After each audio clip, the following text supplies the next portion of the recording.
Evidently, tens of thousands of people showed up in the streets of London today to protest President Trump. In fact, I believe there were 2 rallies, with the second being larger than the first. Most of the signs that were waved by thousands of protesters were given out by Stop the War Coalition and the Socialist Workers Party, but as you will see, most of what they displayed was beyond dumb. In fact, they were moronic and petty. The protesters flew a giant Trump baby balloon over the city. Then they took to social media to insult the President of the United States. They took aim at his suits and said they were ill-fitting. I have never thought that. Trump wears expensive tailored suits. But that's the best they could do. Pitiful. That was just the beginning of the Trump hate fest in the streets and online. And London's Mayor Sadiq Khan was right in the thick of it. I know Londoners are resolutely opposed to the politics of fear and despair, Khan stated. The U.S. has always stood by our side as a beacon for tolerance, openness and respect. This protest is not anti-American, far from it. Most of those marching on Friday will love the United States, just as I do. But having a special relationship means that we expect the highest standards from each other, and it also means speaking out when we think the values we hold dear are under threat. This is why President Trump did not go to London, where Khan and others had stoked hatred against him. They had their radical throngs in the streets to make it look like all Brits hate Trump,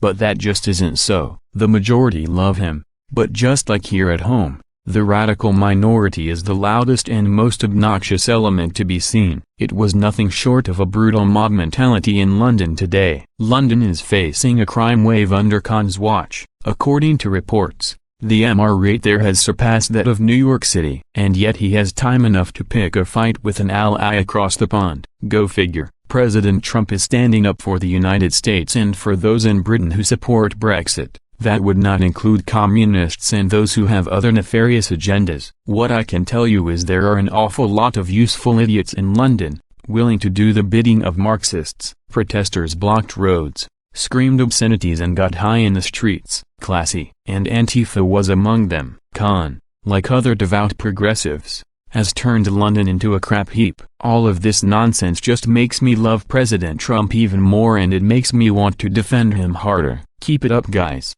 You are winning more and more people over to the Trump camp with your hatred. Many of the signs were handmade and were less than intellectual, to put it mildly. Most of it was unintelligible nonsense and stupidity. The open borders globalists were there in attendance as well. President Trump was blunt with the Brits that they are on the verge of losing their culture and their country because they have thrown their borders open to invading foreigners, with no thought to vetting who comes into their country. It's like inviting people into your home off the street that you don't know. It's guaranteed not to end well. That is why REMR and violent crime is through the roof in London. Stabbings and acid attacks are commonplace there now, not to mention terrorist attacks. London is no longer a vacation destination. Chicks on the right reminds us of what racism is.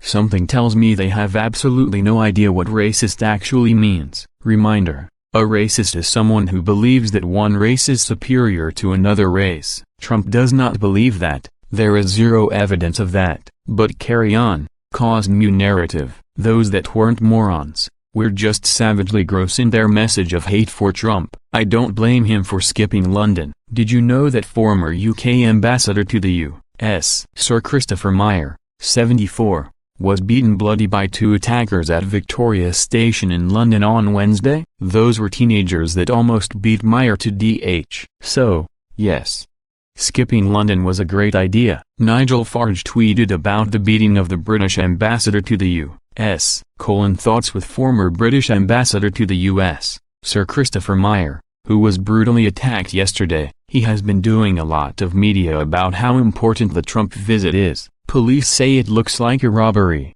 We'll see. And of course, there were the obligatory Hitler references, because when you have nothing else, play the Hitler card, even though it is not remotely related to President Trump on any issue. In the midst of the hate there was also 1 or 2 Trump supporters who were beaten and abused. London is not the great city it used to be.